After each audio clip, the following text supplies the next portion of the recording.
नमस्कार, मैं टेट पर आपका स्वागत है। BA semester 6 history honours DSC 3 से जुड़े हुए जितने भी महत्वपूर्ण ऑब्जेक्टिव प्रश्न होंगे उन सारे प्रश्नों को आज की क्लास में देखेंगे। आइए क्लास की शुरुआत करते हैं। ध्यान रखिएगा, जो भी प्रश्न लिया गया है यह हिस्ट्री ऑनर्स का है और हिस्ट्री ऑनर्स का डीएससी 3 से। पहला प्रश्न है, गवर्नर जनरल एंड वायसराय का पद किस अधिनियम से सृजित हुआ? गवर्नर जनरल एंड वायसराय का जो पद आया यह किस अधिनियम से सृजित हुआ? इसका 1858, 1861, 1892, 1909। तो गवर्नर जनरल एंड वायसराय का जो पद आया यह 1858 के अधिनियम से सृजित हुआ। इसकी जो उत्पत्ति हुई यह 1858 के अधिनियम से हुआ। तो इसका सही आंसर हो जाएगा ऑप्शन ए 1858। अगला प्रश्न है, भारत सचिव का कार्यालय कहाँ स्थित था? भारत सचिव का जो कार्यालय था वह कहाँ स्थित था? तो भारत सचिव का कार्यालय लंदन में स्थित था। अगला प्रश्न है कि भारत सचिव का पद किस अधिनियम से सृजित हुआ? तो देखिए, गवर्नर जनरल, वायसराय, भारत सचिव सबका पद 1858 का अधिनियम से ही सृजित हुआ था। तो इसका सही आंसर हो जाएगा 1858 का अधिनियम। अगला प्रश्न है, विभाग प्रणाली को किस अधिनियम से लागू किया गया? विभाग प्रणाली को किस अधिनियम से लागू किया गया? तो विभाग प्रणाली को 1861 के अधिनियम से लागू किया गया। तो इसका सही आंसर हो जाएगा ऑप्शन बी 1861। अगला प्रश्न है, अप्रत्यक्ष चुनाव पद्धति को किस अधिनियम के द्वारा लागू किया गया? अप्रत्यक्ष चुनाव पद्धति को किस अधिनियम के द्वारा लागू किया गया? तो अप्रत्यक्ष चुनाव पद्धति को 1892 के अधिनियम के द्वारा इसे लागू किया गया 1892। ध्यान रखिएगा, अप्रत्यक्ष चुनाव पद्धति बोले तो 1892, विभाग प्रणाली बोले तो 1861 और भारत सचिव, वायसराय, गवर्नर जनरल बोले तो 1858। अगला प्रश्न लेते हैं। अगला प्रश्न है, सांप्रदायिक चुनाव पद्धति किस अधिनियम से लागू हुई? तो सांप्रदायिक चुनाव पद्धति जो थी यह 1909 के अधिनियम से लागू हुई। 1909 का जो अधिनियम था मार्ले मिंटो सुधार, यहीं से सांप्रदायिक चुनाव पद्धति लागू हुई। अगला प्रश्न है कि 1909 के अधिनियम पारित होते समय वायसराय कौन था? तो 1909 ईस्वी का जो अधिनियम था इसका नाम ही था मार्ले मिंटो सुधार, जिसमें मार्ले कौन थे? तो मार्ले उस समय भारत सचिव थे और मिंटो वायसराय थे। तो क्वेश्चन पूछा है कि 1909 के अधिनियम पारित होते समय वायसराय कौन था? तो वायसराय मिंटो थे। पूछता कि सचिव कौन था? तो सचिव मार्ले, इसका नाम ही था मार्ले मिंटो सुधार। तो वायसराय कौन था? मिंटो। तो सही आंसर हो जाएगा ऑप्शन बी। अगला प्रश्न है, डॉक्टर राजेंद्र प्रसाद ने पाकिस्तान का जन्मदाता माना है। यानी डॉक्टर राजेंद्र प्रसाद ने किसे पाकिस्तान का जन्मदाता माना है? जीना को, भिंटो को, लॉर्ड माउंटबेटन को, लियाकत अली को? तो डॉक्टर राजेंद्र प्रसाद ने मिंटो को पाकिस्तान का जन्मदाता माना है। किसे? मिंटो को। मिंटो कौन थे? तो यह भारत सचिव थे। अगला प्रश्न लेते हैं, प्रांतों में द्वैत शासन प्रणाली किस अधिनियम से लागू की गई? तो प्रांतों में द्वैत शासन प्रणाली 1919 के अधिनियम से लागू की गई थी। कब? 1919 के अधिनियम से। भारतीय उच्चायुक्त का पद किस अधिनियम से सृजित हुआ? तो भारतीय उच्चायुक्त का पद जो है या 1919 के अधिनियम से सृजित हुआ। प्रांतों में द्वैत शासन प्रणाली भी 1919 का अधिनियम है और भारतीय उच्चायुक्त का पद भी 1919 के अधिनियम से सृजित हुआ। अगला प्रश्न है, केंद्र में द्वैत शासन की स्थापना किस अधिनियम द्वारा स्थापना की गई?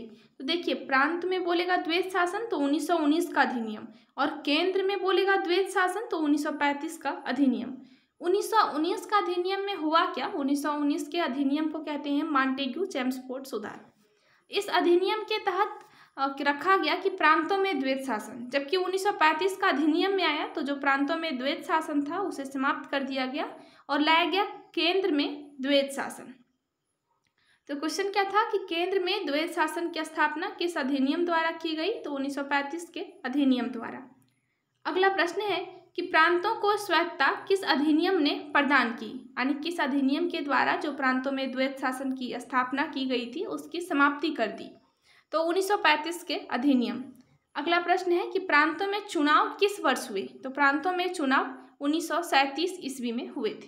तो इसका सही आंसर हो जाएगा ऑप्शन बी 1937। अगला प्रश्न है वेवेल योजना किस शहर से प्रारंभ हुई, तो जो वेवेल योजना था यह शिमला से प्रारंभ हुआ था। तो इसका सही आंसर हो जाएगा शिमला। अगला प्रश्न है सीधी कार्यवाही की घोषणा किसने की, सीधी कार्यवाही की घोषणा किसने की, तो इसकी घोषणा मोहम्मद अली जिन्ना ने की थी। तो सही आंसर हो जाएगा ऑप्शन डी मोहम्मद अली जिन्ना।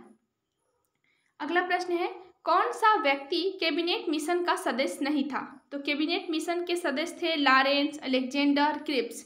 इसमें से कौन कैबिनेट मिशन का सदस्य नहीं था, तो वेवेल कैबिनेट मिशन का सदस्य नहीं था। तो इसका सही आंसर हो जाएगा ऑप्शन ए। अगला प्रश्न है जिन्ना के द्वारा सीधी कार्यवाही दिवस कब घोषित किया गया, तो जिन्ना के द्वारा सीधी कार्यवाही दिवस 16 अगस्त 1946 ईस्वी को घोषित किया गया था। तो इसका सही आंसर हो जाएगा ऑप्शन सी 16 अगस्त 1946 ईस्वी।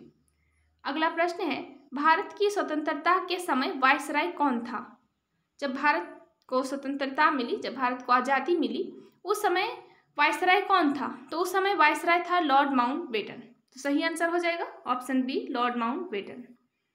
अगला प्रश्न है स्टेट विभाग की स्थापना किसकी अध्यक्षता में की गई, तो स्टेट विभाग की जो स्थापना की गई थी यह सरदार पटेल के नेतृत्व में की गई थी। तो सही आंसर हो जाएगा सरदार पटेल। अगला प्रश्न है संविधान प्रारूप समिति का अध्यक्ष कौन था। आप सब जानते हैं कि संविधान में एक प्रारूप समिति का गठन किया गया था और इस समिति के अध्यक्ष थे बी.आर. अम्बेडकर, डॉक्टर भीमराव अंबेडकर। तो इसका सही आंसर हो जाएगा ऑप्शन सी बी.आर. अम्बेडकर। अगला प्रश्न है कि नवीन संविधान के अनुसार भारत को लोकतंत्रात्मक गणराज्य कब घोषित किया गया। देखिए पूछ रहा है कब घोषित किया गया, तो घोषित किया गया 26 जनवरी 1950 ईस्वी। अगला प्रश्न है कि वर्नाकुलर प्रेस एक्ट को किस वायसराय ने समाप्त किया, तो वर्नाकुलर प्रेस एक्ट को लॉर्ड रिपन ने समाप्त किया। किसने, लॉर्ड रिपन ने। इसका सही आंसर हो जाएगा ऑप्शन बी लॉर्ड रिपन। अगला प्रश्न है स्थानीय स्वशासन को प्रोत्साहित करने वाला वायसराय था, स्थानीय स्वशासन को प्रोत्साहित करने वाला वायसराय कौन था, तो लॉर्ड रिपन। लॉर्ड रिपन को ही स्थानीय स्वशासन का जनक भी माना जाता है।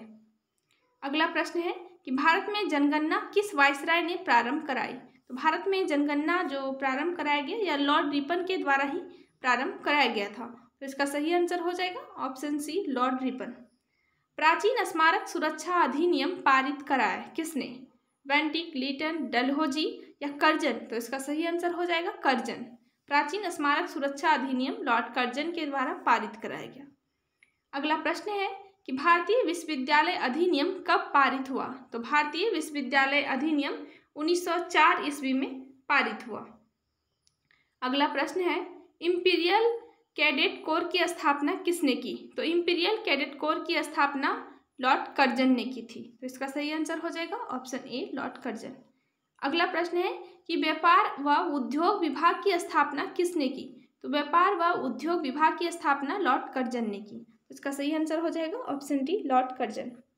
अगला प्रश्न है पुरातत्व विभाग की स्थापना किस वायसराय के शासनकाल में हुई, तो पुरातत्व विभाग की स्थापना लॉर्ड कर्जन के शासनकाल में हुई थी। देखिए 2-3 चीज जो है एकदम साथ में याद रखना है कि इंपीरियल कैडेट कोर, व्यापार एवं उद्योग विभाग और पुरातत्व विभाग किस वायसराय के शासनकाल में हुआ, तो लॉर्ड कर्जन। अगला प्रश्न है कि बंगाल के विभाजन का वास्तविक उद्देश्य था, जो बंगाल का विभाजन हुआ इसका वास्तविक उद्देश्य क्या था, तो राष्ट्रवादी भावनाओं का दमन होना, मुसलमानों को अधिक सुविधाएं देना, सक्षम प्रशासनिक व्यवस्था लागू करना, उपयुक्त में से कोई नहीं। तो बंगाल के विभाजन का वास्तविक उद्देश्य था राष्ट्रवादी भावनाओं को दमन करना। जो राष्ट्रवादी भावना वहाँ बहुत अधिक पनप रही थी उसी को दमन करना इसका मुख्य कारण था। अगला प्रश्न है कर्जन द्वारा 1904 ईस्वी में भारतीय विश्वविद्यालय अधिनियम पारित किया गया। इस अधिनियम का प्रमुख उद्देश्य क्या था, शिक्षा का विकास करना, शिक्षा का पतन करना, विश्वविद्यालयों को स्वायत्तता देना, शिक्षा पर राजकीय नियंत्रण कठोर करना। तो इस अधिनियम का जो मुख्य उद्देश्य था वह था शिक्षा पर राजकीय नियंत्रण कठोर करना। तो इसका सही आंसर हो जाएगा ऑप्शन सी, शिक्षा पर राजकीय नियंत्रण कठोर करना। तो आज की क्लास में इतना ही, फिर मिलते हैं अगले क्लास में और DSC 4 का जो भी ऑब्जेक्टिव इम्पॉर्टेंट क्वेश्चन होगा उन सारे प्रश्नों के साथ। Thank you.